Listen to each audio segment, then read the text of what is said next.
Right, 2014 pre-question, question 8. I'm not going to do the first two parts. I'll do the calculations. I'm also going to stop at calculate the period of the motion. So I'm just focusing on simple harmonic motion. So we have a spring of length 1 meter, a mass of 0.5 is attached to it, and then the length of the spring becomes 1.2. Find the elastic constant. So here's my diagram. Originally it's 1 meter. We attach a mass onto the end of it, and it stretches out to 1.2. Now, when it's in this position, it's in equilibrium. That's when we apply Hooke's law. So that means the forces down and the forces up are equal. So mg is equal to ks. The thing to remember though, if the string was 1 meter and became 1.2, it's been extended through 0.2 meters. F is equal to omega, ks is equal to 0.5 g. The reason there's no minus in front of that is because I've already recognized that they're in opposite directions by equating the two of them. So we don't need a minus there. K then works out as 24.5 newtons per meter. Now, the next part of the question says, the mass is then pulled down a further distance x and released. What is the resultant force acting on it? Show it execute simple harmonic motion and calculate the period of the motion. So, natural length, equilibrium position. So the F there is equal to the 0.5 g. Then the spring is pulled down a further distance x. It's pulled down x below the Hooke's law equilibrium position. Now, if that happens, the spring is extended further, so there's a bigger restoring force acting on it. F2 there is bigger than that. As a result, there'll be a net force upwards, which will cause an acceleration upwards. So the net force is actually the difference between the two. F2 minus 0.5 g, and that's upwards. Remember that F we can use minus kx, and I'm ignoring the directions here because I've already factored it in. We'll see that in a moment. The thing to remember though is the extension is from the natural length. So the extension there that it's after being pulled down to is 0.2 plus x, which is why I have 0.2 times x there. Now I'm using the net force. I'm saying upwards is positive. So the upward force is positive, the downward force then is pulling against it, so the net force is the difference between the two. When I fill in a k value, it all simplifies down to F net is equal to 24.5x, and that net force is upwards. Now that's the answer to the resultant force acting on it. To show it executes simple harmonic motion, we want to go from that net force to an acceleration. So use F net is equal to ma, divide under by the m, and we get a is equal to 49x.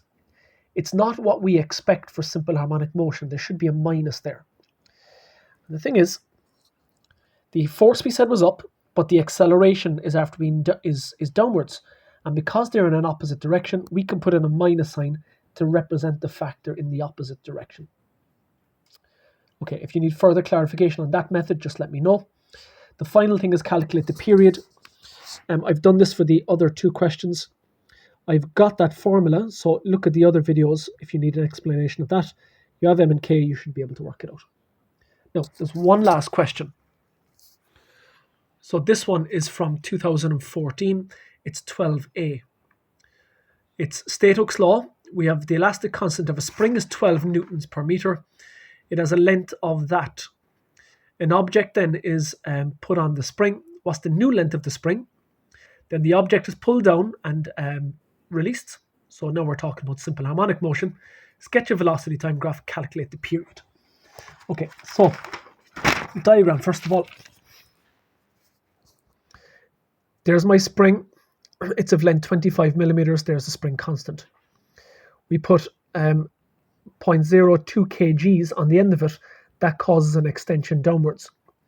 And this is a Hooke's law situation, so the object is in equilibrium, forces down equal forces up, which is why I have F is equal to W there. The weight is acting downwards, the Ks, which is the restoring force, is acting upwards, and that force is trying to make the spring go back to its original length and shape. So they're equal, sub it in, and we get an S value of something. Now that S value is the extension, so much it's pulled down. But the question asks here for what is the length of the new string. So that S plus the 25 millimeters will give you the length of the new the new length of the spring. Okay, that's the end to the 6 marker.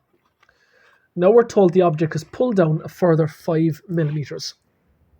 So when I'm doing this, when it's pulled down a further 5 millimeters and left go, and it will oscillate up and down, executing simple harmonic motion, I always put in 3 springs: the natural length, the equilibrium position, and the further extension there that is pulled down and then will execute simple harmonic motion. The reason I do that is because the equilibrium position will be the middle of the oscillation. It'll be the center of the oscillation. In other words, if its displacement is going like this, or if its velocity is going like that, that's the equilibrium position or the center of oscillation. Now, we're looking for a velocity time graph with a motion. That's it. And the reason it looks like that is because, one, it's released from rest at an extreme. And if it's released from rest at an extreme, my graph for displacement against time, should be that. But because it's released from rest at the extreme, it means that my curve will actually look more like this. There we go. Something like that. Let me draw it a bit better here. So velocity and time will look a bit like that. Released from rest, when it goes through the center of oscillation, or the equilibrium position, maximum velocity, reaches an extreme, it stops and turns around, comes back, reaches the middle of the oscillation, maximum velocity, here stops, turns around, and so on and so forth. All right, and what your graph needs to include there is the fact that it's released from rest, so it does have to be that one, and the velocity changes as a sinusoidal function. I really shouldn't have had that there, that's a mistake, but the displacement time graph is correct nonetheless. And then to calculate the period of the motion, I've done this a few times, so go back and look at previous videos. Omega works out as root k over m. That's in the syllabus, you need to know that. So if I put it in there, divide by root k over m, same as multiplying by root m over k, and put in the values and you get your answer there.